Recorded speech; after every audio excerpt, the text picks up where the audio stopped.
You are watching WBZ4 News on Boston's television station. Good evening, I'm Casey Kaufman. New at 11, the big chill is underway in the Bay State. If you have been outside, you know the temperature has dropped dramatically. The thermometer has plunged 25 degrees since this morning, and with the wind chill, it feels like even more. Meteorologist Bruce Schwegler is in the Storm Center to tell us how long this deep freeze will last. Bruce? Hi, Casey, and good evening, everybody. It's going to last right on in through Monday morning, and we're going to go down yet another 10 degrees. The most important factor being the wind chill. Now, we've had winds today of 50 to 60 miles per hour, in fact, gusting to 61 atop Blue Hill. But put the wind and the temperature together, we have a goose egg here in Boston as of last hour. Below zero, it's 16 in Worcester, Fitchburg -5. Up in Lawrence and Lowell area, about 1 below. And down through Norwood and Plymouth, 4 above. So we've got low wind chills. We got the wind blowing out there. The colder temperatures, clear skies, however. Some snow squalls in the mountains. One of the bigger deals is going to be all this standing water. It's going to be a skating rink wherever there is a big puddle of water, and you might want to watch out for that not only tomorrow morning, but tonight if you're driving anywhere. There will be some slippery spots. Cars go through that area, and then you got some 180-degree territory out and beyond that, very slippery conditions on the roadways. That's the way it looks right now. We'll be back in a little while with a forecast that calls for a little warming, but not until later on Monday. I'll see you then. All right, Bruce. The blast of Arctic air caught a lot of people by surprise.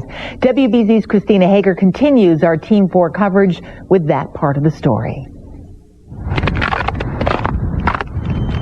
What earlier sounded like sloshing through the mud now sounds like this.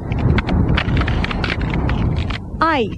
New England's wild weather sent us through a kaleidoscope of conditions. First, the warm sun brought us into the 50s. I was loving life. I felt, hey, spring is in the air. Then wind. Fierce wind, the kind that sent this huge tree limb in Dorchester through a fence, taking a power line with it.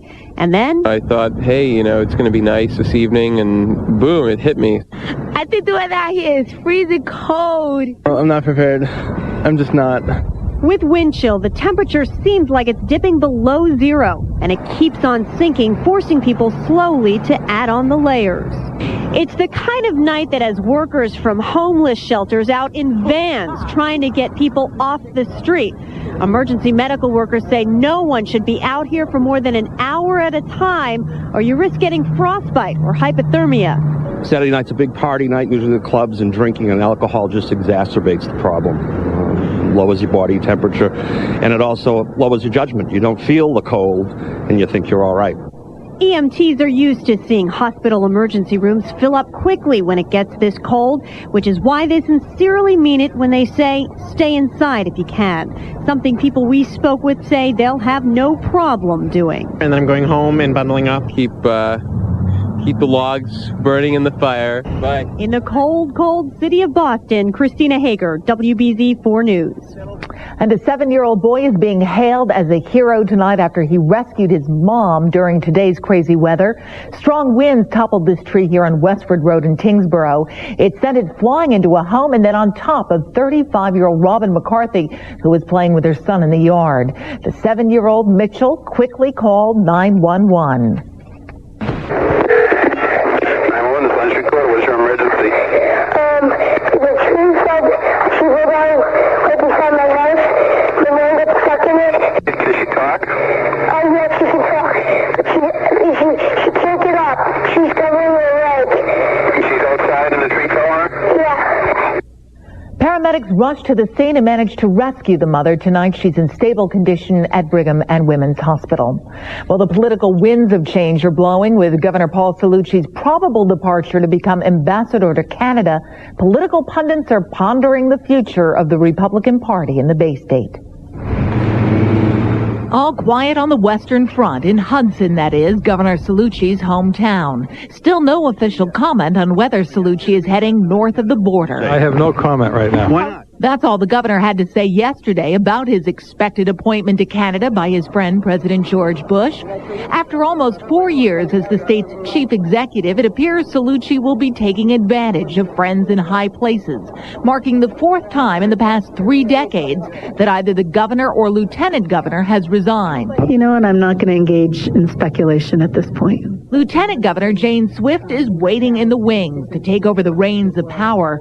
No stranger to political battles, the 35-year-old Swift will be the first woman in Massachusetts to hold the state's top political office and the first pregnant governor in the country's history. Swift is facing several daunting challenges, balancing the largest tax cut in state history with a cloudy economic forecast and battling low public opinion polls. In the meantime, Cellucci's neighbors in Hudson are happy for the governor, but they say they'll be sad to see him go. He always remembers his roots in Hudson. Like I said, a regular guy, everybody knows my first name. I'm sure he'll be back more than once a year. WBZ has learned background checks are being performed on Governor Cellucci right now. If nominated for the position, he would then have to get the Senate's approval. If all goes well, Cellucci could be moving to Canada in April. Well, the hunt is on tonight to find this man, Eloy Soares, and his wife, Soy Lee. Investigators say damage to Soares' 1993 Isuzu may be linked to Wednesday's early morning hit and run that left 41-year-old Marion Keene with critical injuries. Soares was a Boston Globe delivery man whose route took him by the crash site. We feel that he was probably driving, but there are questions that have to be answered, and those are the only two people that can really give us those answers. The couple's belongings are still inside this Milford home, but police fear the Suarezes may have gone back to their native Brazil. Boston police are circulating these flyers in the hopes you can help solve another hit-and-run mystery. 35-year-old Jairo Roca was killed while walking across Tremont Street 1 week ago today. Police hope somebody will recognize his face and call them.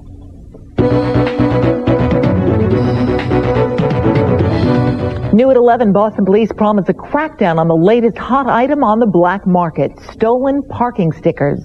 There's been a rash of stolen stickers in recent weeks. The stickers allow residents to park for free in their neighborhood. Police say they're looking both for the thieves and those who buy the stolen stickers. We believe these may be people who do not live in the city and who think that this is an inexpensive way to try to park their cars. Well, if you are caught and you are charged with receiving stolen property, you may not think that this is the best way to go. Police say city officials should either increase the fines for selling or buying the stickers, or find stickers that are more difficult to remove. Next on WBZ4 News. New information tonight in the case of this former Massachusetts man accused of killing then eating a young child. Plus, cheers tonight as astronauts hook up a vital part of the International Space Station. Hi, everybody. I'm Bruce Schweigler. It's a case of the bees tonight as we look out at Bismarck at 6 below zero. Here in Boston, the last hour was 27 above zero. So it's really cold in Bismarck, just on the cold side here in Boston. I'll tell you all about it coming up. Hi, everybody. I'm Dawn Hayes. In just a few minutes, Megabucks is coming up. Tonight's jackpot is estimated at $4.2 million. But first, here are tonight's winning daily numbers.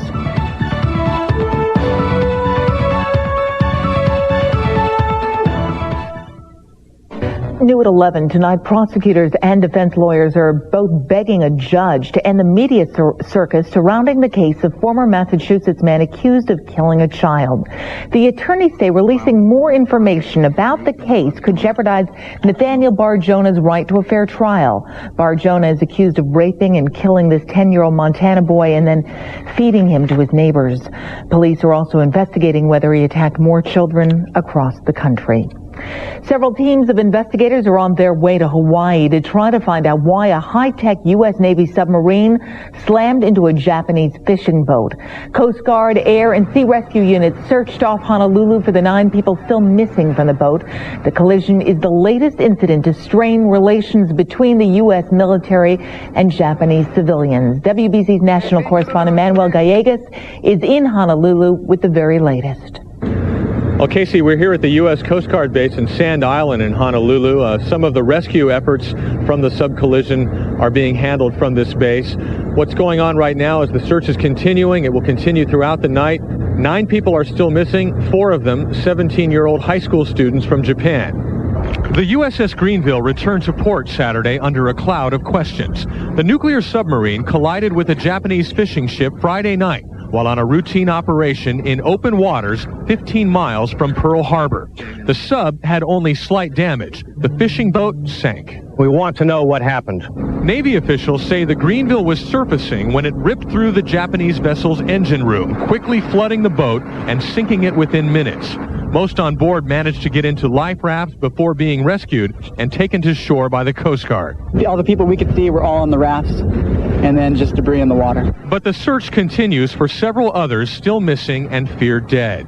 The Ehime Maru, seen here leaving Japan back in January, was carrying high school students on a fishing training voyage. Family members and Japanese leaders now want to know why a sophisticated U.S. sub did not spot a 180-foot ship. The U.S. Navy wants answers, too. The submarine would normally conduct a complete visual inspection with their periscope of the surrounding areas and also an acoustic search prior to surfacing. Secretary of State Colin Powell has apologized to Japan's foreign minister. He's also offered condolences on behalf of President Bush. The latest again is that this search will continue throughout the night into Sunday before the Coast Guard and the Navy reevaluates the situation. That's the latest from here. I'm Manuel Gallegos, WBZ 4 News. A major step forward for the International Space Station tonight. Today, the Atlantis Space Shuttle crew attached the new $1.4 billion Destiny Space Lab to the space station. It will officially be open tomorrow. Astronauts will use the lab for research starting next month, and its computers will allow NASA to assume control of the space station. Coming up, a cold night out there, and it's only going to get worse. Bruce is just ahead with the full forecast. Plus, in our Team 4 special report, find out who's giving Boston a real makeover. And what a day for an outdoor wedding. Smile and say freeze. Now, WBZ4 weather. Hi, everybody. Those morning thoughts of crocuses are now by the boards, and temperatures are going right back to where they were, and in fact, even lower. But the good news is that over the next few months, starting right about now, our average temperature is starting to go up ever so slightly. So there's some optimism for you now. 20s right now in Boston, teens off to the north and west, colder air coming in on that wind. It's blowing, and therefore we're getting wind chill of 5 below in Boston. Now the latest wind chill at Worcester is 12 below. So we are going below zero with the wind chill, and the temperatures are going down toward the single numbers off to our north and west and in the teens here tonight. So it's not the end of the world, but the point is it's getting much colder. We look to the south, we see cloudiness. We also see a few clouds with some snow squalls in the northern and western mountains. They'll be simmering down tonight. Also some stormy weather moving through the Pacific Northwest.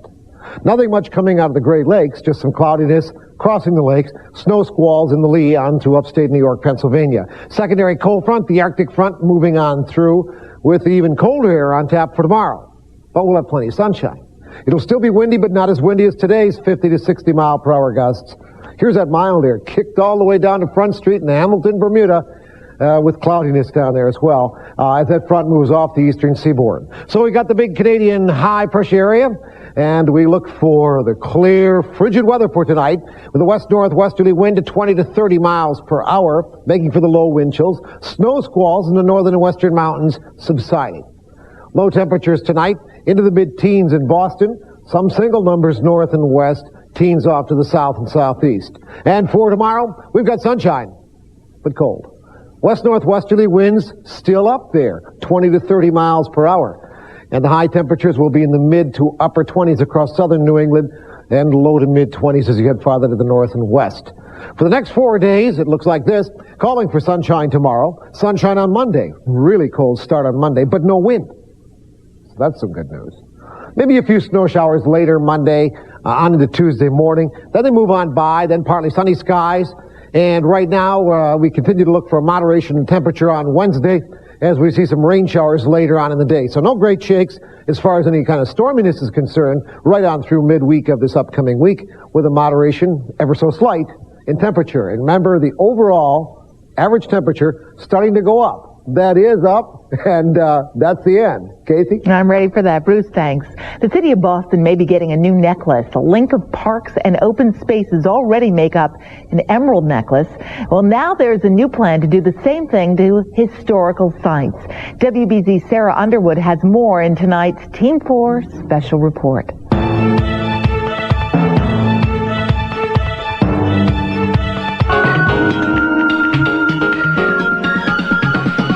Boston is known for its historical landmarks and buildings, like the Longfellow Bridge and Trinity Church. But at night, history can get lost in the dark. See how good he is against the sky? I know. He jumps out. He does jump out. Todd Lee and Beatrice Nesson of Light Boston showed us the difference between well-lit areas like Faneuil Hall I'd never seen that little window before. and the dark spots in the city. It's night and day at night. This dark building is the old State House on Washington Street. It's the end of an important street, but it's dim. And furthermore, it's a little creepy. From the top of the Prudential Center, you get an amazing view of the city. Light Boston wants to enhance the view from here and on the street with something they call the Diamond Necklace. The necklace would start with 25 historical and cultural sites in downtown Boston. It seemed like something that was just crying out to be done. Using simple equipment, light designer Chris Rittman gave us a peek. He lit up the gateway at the Granary Burying Ground on Tremont Street and the Custom House. At City Hall, he added a little color. The idea is to shine some light on Boston's history at night. Whatever interventions we do are intended really to work to enhance that heritage rather than to celebrate the lights themselves. Some of the sites would go through an amazing transformation, like the Flour and Grain Exchange on Milk Street, and some would simply be enhanced. Total number of light bulbs to light 25 buildings? Oh, probably maybe somewhere between 1,500 and 2,000 light sources. And those light bulbs don't come cheap. It would cost more than $250,000 just to install lights at City Hall. To enhance the lighting at the Old West Church, the price tag would be as high as $35,000. A luxury the pastor says they can't afford. If we simply take care of ourselves in this building, we're not doing what we're called to do. We're called to see how we can help in the city. Light Boston plans to work with owners to look for grants and other donations, as well as help raise funds for additional maintenance costs. If all goes as planned, the 25 sites will be lit over the next few years, and it's on to more sites, including ones in surrounding neighborhoods. Sarah Underwood, WBZ4 News. An illuminating report. What do you have for us tonight? Very good, very clever, Case. Bruins won big tonight, but you know what, Case? They had to pay for it big as well. Stay with us. Also coming up with Valentine's Day just a few days away, this couple chose a unique way to say, I do. He helps make alcohol policies for our state colleges, but he's been convicted of drunk driving 4 times. And now he's on the road without a license. Who is this public official and how is he driving around the law? The I-Team investigates, Monday at 11. There's a choice for local news in Boston that's not tabloid and not out of touch. The choice is WBZ4 News. Why not watch the news team voted #1 in America? WBZ4 News. Now, live on WBZ4, tonight's drawing of Megabucks. Hi, everybody. I'm Dawn Hayes. Welcome to Lottery Live on 4. It's Saturday, and that means Megabucks. Tonight's jackpot is estimated at $4.2 million. Let's see how you did. Our first number is 40. And next is number 18. And our third ball is number 3. If you have these 3 numbers, you're doing great. You're halfway there. Let's see how you did on the next one. It is 37. And next is 35, and our final ball for this drawing is number 28. Once again, the winning Megabucks numbers for Saturday, February 10th are 3, 18, 28, 35, 37, and 40. Thanks for joining me. Enjoy the rest of the weekend. Good night. Tune in tomorrow for live lottery drawings on WBZ4. Now, WBZ4 Sports. Well, we have some good news and some bad news for all you Bruins fans tonight. The good, the Bruins smoked the Lightning at the Fleet Center tonight, 6-2. The bad news, Well, Bruins goalie Byron Defoe got hurt again. He injured his right hamstring, and he was forced to leave the game early in the first period, although it's not thought to be that serious. The injury occurred on this Frederick Modine goal. Just a minute and 24 seconds into the first period, watch as Defoe does the splits, trying to make the save. He was down on the ice for a couple minutes before being helped off by his teammates. Peter Scrooge would come in relief, but Defoe's injury seemed to energize the Bees. Thornton trying to scoot by Saric down the left wing. Thornton driving hard. Shot, score! Allison again walks it to the top of the circle. Feeds it down low. Garrett's headed one, score! Thornton, Samsonov, and Andrei Kovalenko out there now, and Girard scores! Jonathan Girard's second goal tonight, both on the power play, and it's 3-1. They were on fire tonight. Joe Thornton and Jonathan Girard, not once but twice, helped the Bruins jump out to a 3-1 lead after one. After trading goals in the second, the Bees put this one out of reach in the third as Billy Guerin and Jason Allison each scored. The Bruins win over the Lightning 6-2. Girard and Allison each with 2 goals in the win. But after the game, the team's attention turned to the health of the goalie, Byron Defoe. And the good thing is we've got a few days here now, so maybe it may not be that much of a blow to us because we're not playing 3 games in the next week or so. We don't play till next Thursday, and we'll have to wait and see. So timing's on our side right now. Just the impression I was given by the trainer that he said, I don't think it's that bad, so whatever that means. He's back. Former Bruins defenseman Marty McSorley made his return to the ice tonight with the Grand Rapids Griffins of the International Hockey League. The Griffins are the top farm team of the NHL's Ottawa Senators. McSorley signed with the Griffins earlier today and played in tonight's game against the Utah Grizzlies. He actually got into a fight in his first game back and received a game misconduct in the Griffins' 3-1 win over Utah. McSorley. The NHL suspended McSorley for 1 year following his brutal stick attack on Donald Brashear of the Vancouver Canucks. The suspension ends February 21st. The Boston College men's basketball team continues to just steam along. The Eagles won their 6th straight game this afternoon, absolutely crushing Virginia Tech, 83-59 on the road. The game was not televised, but Troy Bell led the 17th ranked Eagles with 22 points. Xavier Singletary added 12, and Kenny Harley chipped in with 10. BC is now 18-2 overall, 9-1 in the Big East. The Eagles are off until Tuesday when they face UConn in Storrs, Connecticut. Other basketball action this afternoon. Top-ranked North Carolina playing host to ACC rival Maryland. First half action, Joseph Forte gets the bucket and the foul as the Tar Heels took a 1-point lead into the half, 43-42. Second half, Carolina breaks things open. Jason Capel converts on the fast break jam for 2 of his career-high 21 on the day. And then it's Brendan Haywood. The exclamation point as he comes up with the monster follow-up jam as North Carolina rolls to their 18th straight win, 96-82 over Maryland.